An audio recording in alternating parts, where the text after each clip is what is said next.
वारासिवनी हथकरघा से निर्मित दुपट्टा और जो बालाघाट की पहचान छतोड़ी है, बांस और महावर के पत्तों से निर्मित, या देवी सर्वभूतेषु शक्ति रूपेण संस्थिता नमस्तस्यै नमस्तस्यै नमस्तस्यै नमो नमः। महिला बहनों को उज्ज्वला देकर बेटी बचाओ बेटी पढ़ाओ का नारा बुलंद करके और साथ ही नारी शक्ति वंदन अधिनियम के तहत मातृ शक्ति मजबूत हो, आत्मनिर्भर हो, हम माननीय मोदी जी का स्वागत करते हैं।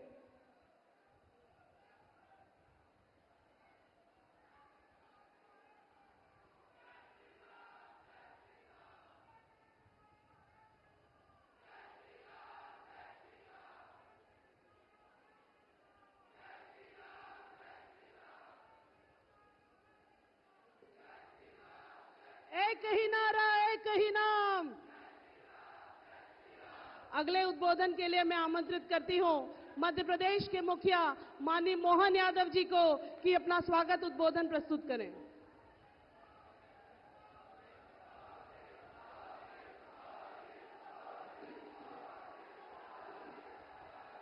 बोलिए भारत माता की, भारत माता की। हम सबका सौभाग्य है बालाघाट का जिला और खास करके यशस्वी प्रधानमंत्री का पदार्पण मध्य प्रदेश की धरती पर हमारा कितना सुखद संयोग है। आज ही के दिन नया वर्ष प्रारंभ हो रहा है सम्राट विक्रमादित्य के नाम पर, विक्रम संवत, और नए साल की शुरुआत में यशस्वी प्रधानमंत्री हमारे बीच मौजूद हुए। जोरदार ताली बजा करके माननीय प्रधानमंत्री जी का अभिनंदन करें, वंदन करें। सुशासन के प्रतीक सारे संसाधनों का बेहतर उपयोग करके दुनिया में जो भारत का मान बढ़ा रहे, सम्मान बढ़ा रहे, अपनी कर्मठता से, कार्यकुशलता से हर प्रकार के कामों का जनता के बीच में सुशासन के साथ पारदर्शिता की स्थापना करने के लिए कृत संकल्पित यशस्वी प्रधानमंत्री हमारे बीच मौजूद है। ये और आनंद की बात है माननीय प्रधानमंत्री जी, बालाघाट को टाइगर जिले के नाम, टाइगर स्टेट के नाम से भी जाना जाता है, टाइगर जिले के नाम से। और हमारा सौभाग्य है कि हमारे बीच हमारे यशस्वी प्रधानमंत्री आज इस नाम को सार्थक करने के लिए यहां मौजूद हुए। जोरदार ताली बजा करके हमारे बालाघाट की धरती स्वागत करें, अभिनंदन करें। हमारे अपने मध्य प्रदेश में यशस्वी प्रधानमंत्री ने जिस प्रकार से पिछली विधानसभा में जनता से अपील की थी और हमने भी वो नारा सबने दोहराया था, एमपी के मन में मोदी और मोदी के मन में एमपी। मुझे इस बात की प्रसन्नता है, जनता ने इतना जबरदस्त प्रतिसाद दिया कि 163 सीटों के साथ प्रचंड बहुमत की सरकार मध्य प्रदेश के अंदर दी थी। हम अभिनंदन करें अपनी इस पुरानी सरकार के गठन के समय माननीय मोदी जी के योगदान का। मैं दो छोटी छोटी बात करते हुए अपनी बात पूरी करूंगा। हमारे बीच में इसी बालाघाट की धरती पर नया आयुर्वेदिक मेडिकल कॉलेज देने का प्रयास हमने किया है। जोरदार ताली बजा करके अपने नए मेडिकल कॉलेज की बात करें। और साथ ही साथ कोदो कुटकी जो हमारे आदिवासी अंचल की फसल होती है, इसके 1000 रुपये प्रति क्विंटल हमारी सरकार ने बढ़ाया। साथ ही साथ हमारे सबकी जानकारी में है, गेहूं के लिए 125 रुपये का बोनस, और धान के लिए भी आगामी बजट के समय हमने जो संकल्प पत्र लिया है उस संकल्प पत्र को हम पूरा करेंगे, क्योंकि ये मोदी की गारंटी है, जो बात कही जाती है वो सब पूरी की जाती है। जोरदार तालियां बजाएं, एक बार हम सब मिलकर के यशस्वी प्रधानमंत्री जी का अभिनंदन करें, वंदन करें। बहुत बहुत धन्यवाद। भारत माता की जय। वाल्मीकि के दिव्य श्लोक हैं, तुलसी की चौपाई है, महावीर से व्रतधारी नानक के अनुयायी हैं, सत्यशील में बुद्ध के जैसे सहज सनातन सेवक सच्चे, विश्व क्षितिज में मोदी जी नव भारत की अरुणाई है। पूरे सम्मान के साथ मैं आमंत्रित करती हूं आदरणीय प्रधानमंत्री नरेंद्र मोदी जी का। सभी लोग खड़े होकर दोनों तालियों के साथ मोदी।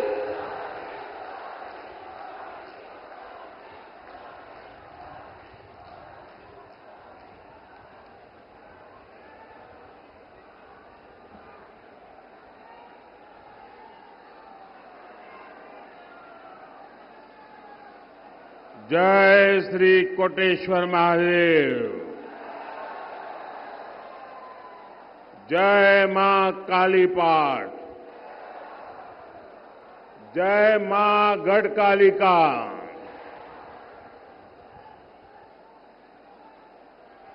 आज देश के विभिन्न हिस्सों में नववर्ष मनाया जाता है। आज नवरात्रि का भी आरंभ हुआ है। मैं आप सभी को नववर्ष की और नवरात्रि की अनेक अनेक शुभकामनाएं देता हूं। बालाघाट की धरती भारत की नारी शक्ति के पराक्रम की साक्षी है। मैं वीरांगना रानी दुर्गावती और रानी अवंतीबाई की इस धरती को प्रणाम करता हूं।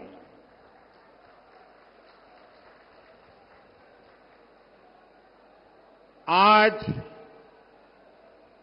जनता जनार्दन का ये सैलाब, ये जन सैलाब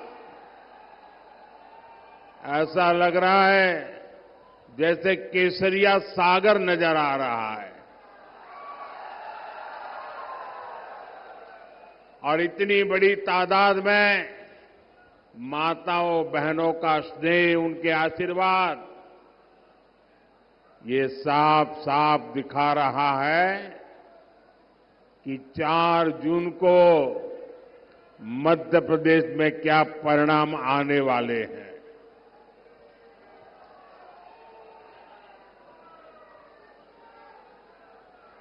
चार 5 महीने पहले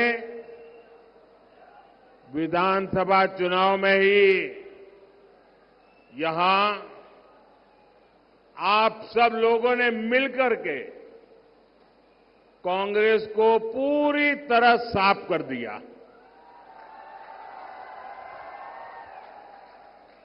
अब लोकसभा चुनाव में तो कांग्रेस के लोग भाजपा से नहीं लड़ रहे हैं, एक दूसरे से लड़ रहे हैं।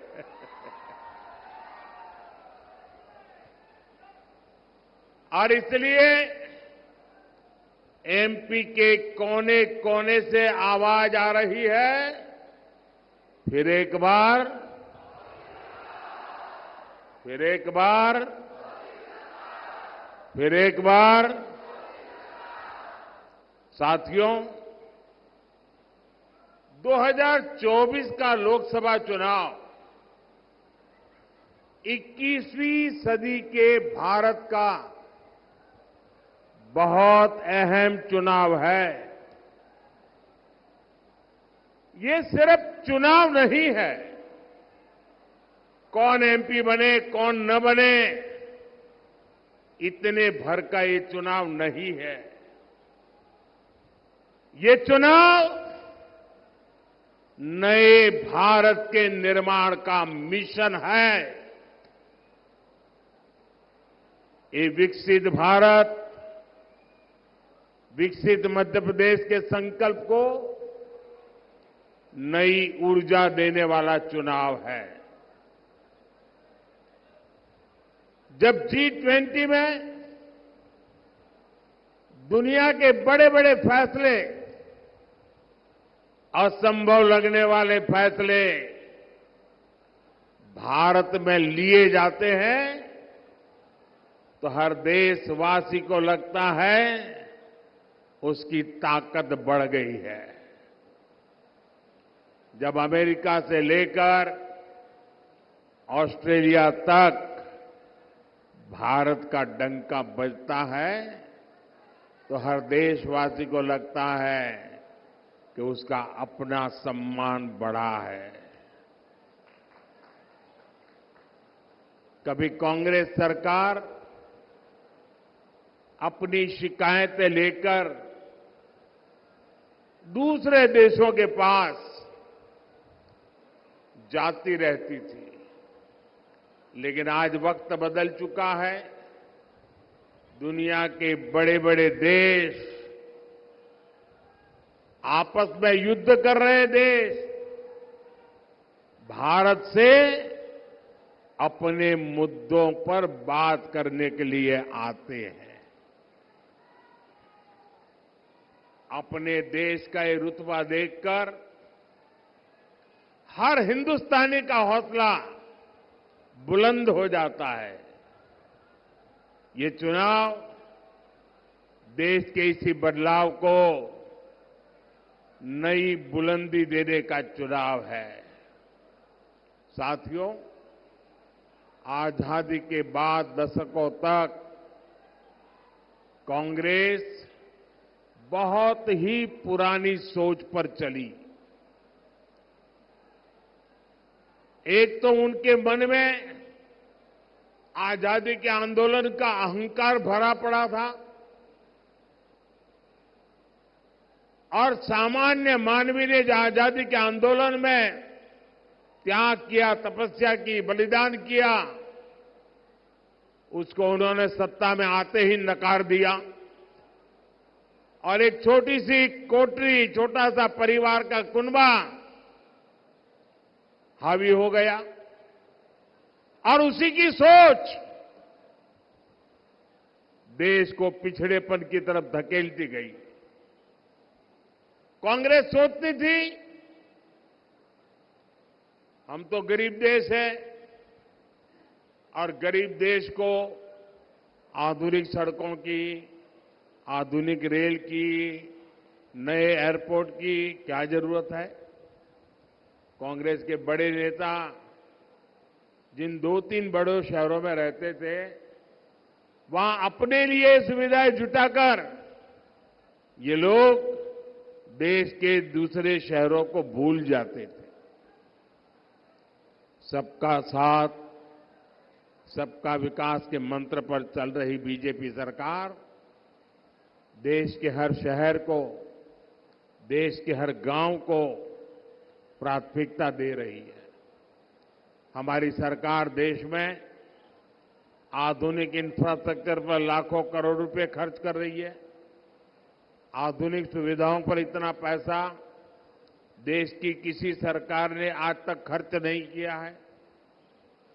आज चाहे यहां सिवनी नागपुर के बीच 4 लेन हाईवे हो, गोंदिया बालाघाट सिवनी हाईवे हो, नर्मदा प्रगति पथ, विंध्य प्रगति पथ हो, आधुनिक वंदे भारत ट्रेन हो, अमृत भारत स्टेशन योजना के तहत मध्य प्रदेश के 80 स्टेशनों का विकास हो, बीजेपी सरकार एमपी का कायाकल्प कर रही है।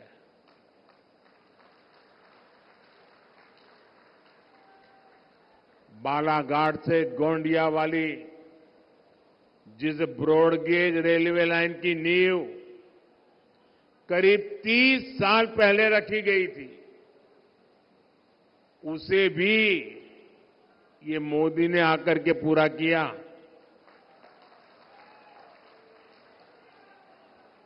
बालाघाट की 12 सिवनी हैंडलूम साड़ियों को जीआई टैग मिले, बनारसी साड़ियों की तरह उनकी भी धूम मचे। बीजेपी सरकार इसके लिए भी काम कर रही है। यही विकसित मध्य प्रदेश से विकसित भारत की मोदी की गारंटी है। ये बदलाव केवल 10 वर्षों की मेहनत का परिणाम है। इतना सारा हुआ है, लेकिन मोदी का तो यही कहना है कि ये तो अभी ट्रेलर है।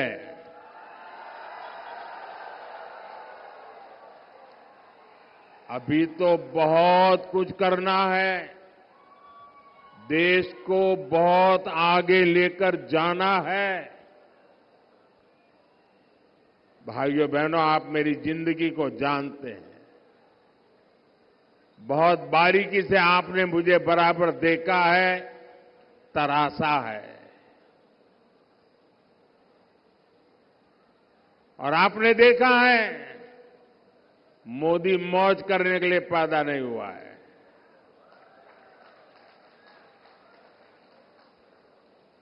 मोदी मेहनत करता है क्योंकि उसके लक्ष्य बहुत बड़े हैं।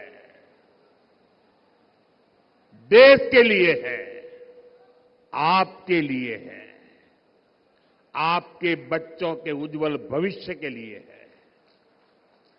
और ये मेहनत इसलिए कर रहा हूं।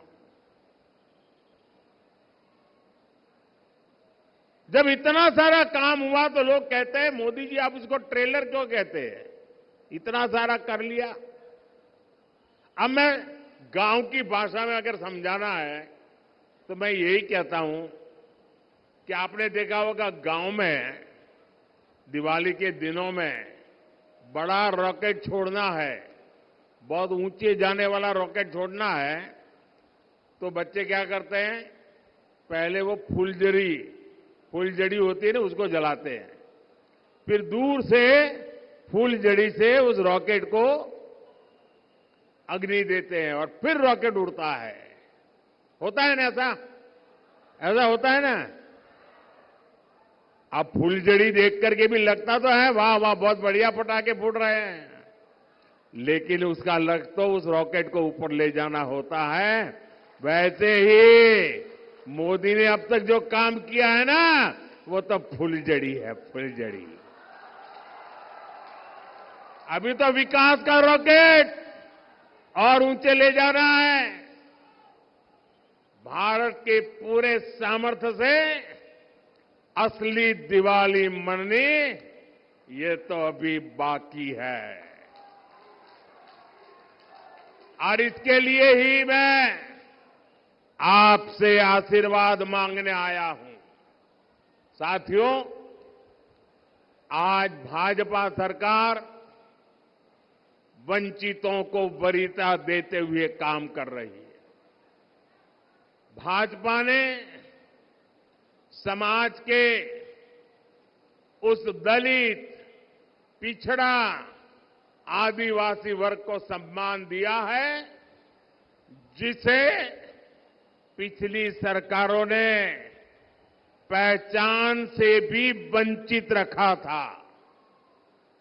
आज बीजेपी सरकार एमपी में 5.5 करोड़ जरूरतमंदों को मुफ्त राशन दे रहा है।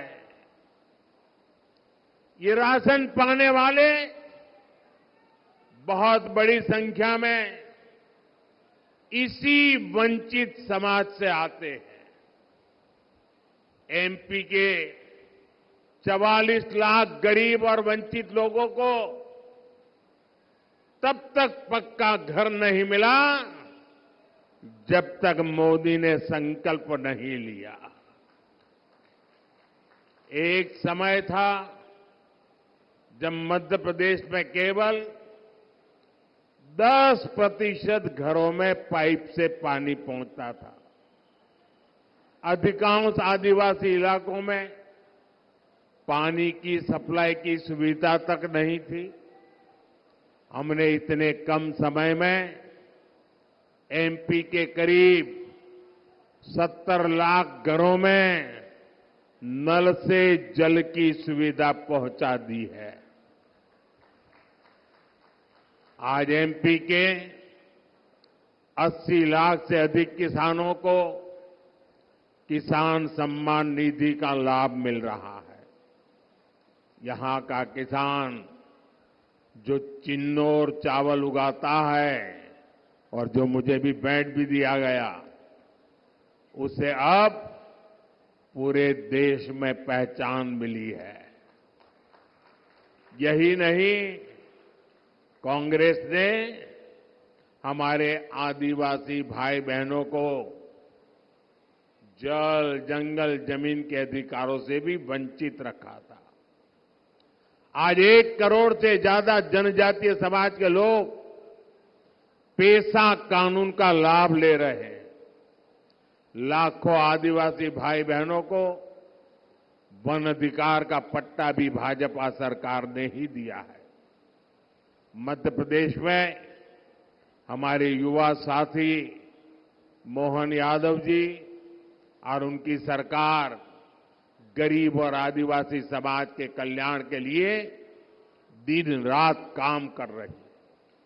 लेकिन साथियों, दूसरी ओर कांग्रेस है जो अभी भी अपनी पुरानी मानसिकता में जकड़ी हुई है।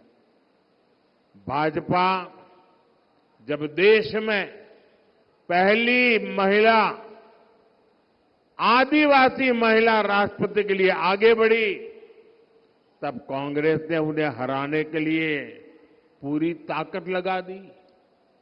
कांग्रेस ने कभी आदिवासी विरासत का सम्मान भी नहीं किया। कांग्रेस ने तो गोविंद गुरु जैसे क्रांतिकारियों को स्वतंत्रता सेनानी का दर्जा तक नहीं दिया था। कांग्रेस आजादी का श्रेय किसी आदिवासी को नहीं, अपने शाही परिवार को देना चाहती है। ये हमारी सरकार है जिसने गोविंद गुरु को स्वतंत्रता सेनानी का दर्जा दिया। ये हमारी सरकार ने तंटियांग मामा को सम्मान दिया। ये हमारी सरकार ने पहली बार भगवान बिरसा मुंडा की जयंती पर जनजातीय गौरव दिवस की शुरुआत की। आप मुझे बताइए, इस कांग्रेस को क्या एक भी सीट पर मौका मिलना चाहिए क्या? एक पर भी मिलना चाहिए क्या? पूरी तरह क्लीन करना चाहिए कि नहीं करना चाहिए? साथियों, कांग्रेस ने अब आजकल एक इंडी अलायंस बनाकर देश के खिलाफ बिगुल फूंक दिया है। ये लोग आपस में एक दूसरे से झगड़ते हैं, लेकिन कहते हैं कि मोदी को रोकने के लिए साथ आए हैं, लेकिन असल में उन्हें मोदी को नहीं रखना है। इंडी गठबंधन वालों को मोदी को रोकना नहीं है, देश के विकास को रोकना है। इसलिए ये लोग मोदी को गालियां दे रहे हैं, मोदी को धमकियां दे रहे हैं। मैं अपना सब कुछ छोड़कर देश सेवा के मिशन को लेकर चला हूं। मोदी के लिए मेरा भारत ही मेरा परिवार है। जो लोग अपनी तिजोरियां भरने राजनीति में आए हैं, वो मोदी को धमकी न दें। मोदी तो अपनी कमाई भी देश के काम लगा देने की आदत रखता है। मैं एमपी की धरती से बताना चाहता हूं, मोदी भक्त है महाकाल का। मोदी झुकता है तो या तो जनता जनार्दन के सामने या महाकाल के सामने। मैंने महाकाल से देश सेवा के लिए गालियां और अपमान को बर्दाश्त करना सीखा है, और मैंने देश विरोधी ताकतों को अंजाम तक पहुंचाना भी सीखा है। मोदी इनकी घीधर भभकियों से डरने वाला नहीं है। साथियों, ये इंडी गठबंधन मुझसे कितना चिढ़े हुए हैं, ये पूरा देश देख रहा है। मोदी देश की सुरक्षा की गारंटी देता है तो ये लोग मोदी को गाली देते हैं। मोदी कश्मीर से 370 को हटाने की गारंटी पूरी करता है तो ये लोग पाकिस्तानी की भाषा बोलने लग जाते हैं। मोदी गरीब कल्याण की गारंटी देता है, माताओं बहनों के लिए इज्जत घर बनाने की बात करता है तो ये लोग मोदी का मजाक उड़ाते हैं।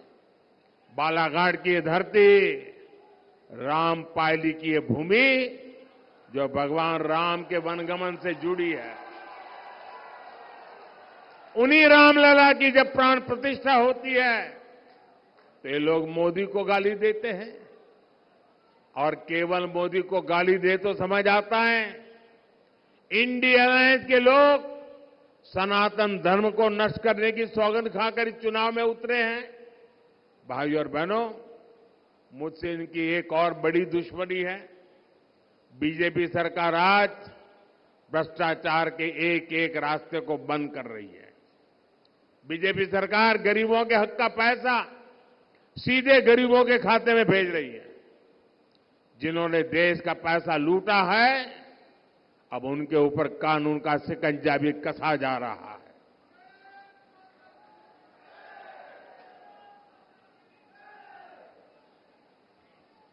परिवारवादी पार्टियों के नेताओं के पास से खुलेआम सैकड़ों करोड़ रुपए बरामद हो रहे हैं।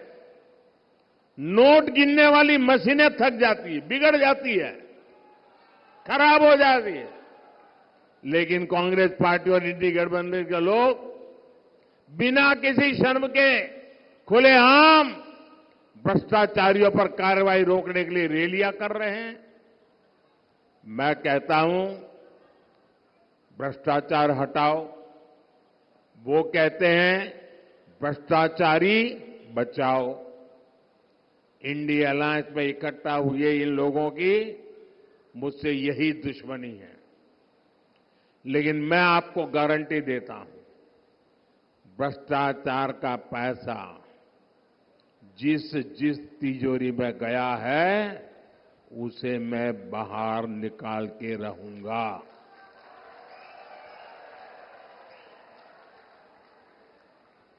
अगले 5 साल ये काम और तेजी से होगा। होना चाहिए कि नहीं होना चाहिए? सख्ती से होना चाहिए कि नहीं होना चाहिए?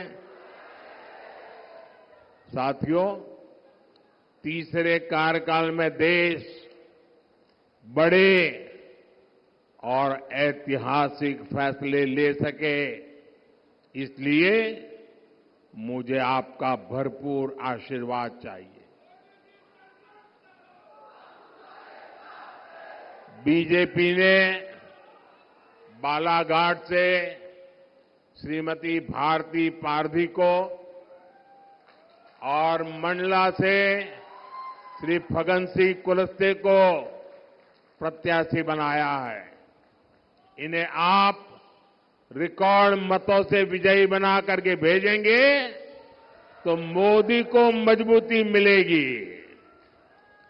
19 अप्रैल को गर्मी कितनी ही भयंकर क्यों न हो, हमें मतदान के पुराने सारे रिकॉर्ड तोड़ने हैं। तोड़ेंगे। इस बार हमने हर पोलिंग बूथ जीतना है। जीतोगे? ज्यादा से ज्यादा मतदान कराओगे? अच्छा, मेरा एक काम करोगे? करोगे? इधर से तो आवाज नहीं आ रही है। करोगे? वो पीछे से आवाज नहीं आ रही। मेरा काम करोगे? पक्का करोगे? लेकिन ये चुनाव वाला काम नहीं है। करोगे? देखिए, 19 अप्रैल तक आप अनेक परिवारों में जाएंगे। जब उन सबको मिलने जाएं तो उनको कहना कि अपने मोदी जी आए थे और मोदी जी ने आपको प्रणाम भेजा है। मेरा प्रणाम पहुंचा दोगे? हर घर में पहुंचा दोगे? जब मेरा प्रणाम आप पहुंचाओगे ना, तो हर घर के माता बहनें मुझे आशीर्वाद देगी और उनके आशीर्वाद मेरी बहुत बड़ी ऊर्जा है देश के लिए दौड़ने की ताकत है। मेरे साथ बोलिए, भारत माता की, भारत माता की, भारत माता की। बहुत बहुत धन्यवाद।